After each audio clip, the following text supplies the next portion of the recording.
So we're trying to get this hinge. I'm with the mechanic trying to get this hinge, the door to lock properly because it's sagging. So I still got I got a little list of things to do before I even tackle out the inside. So I think I better just focus on getting all these little just knocking out these little items I have on the list. And yeah, my main concern is getting the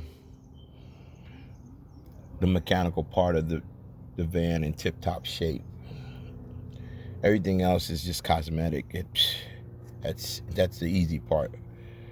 So I'm gonna get the motor mounts put in.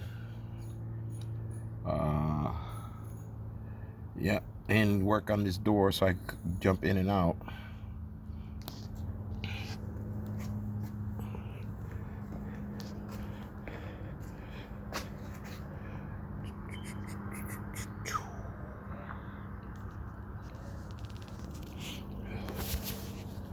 Don't forget to like and subscribe if you like my content, and hopefully I'll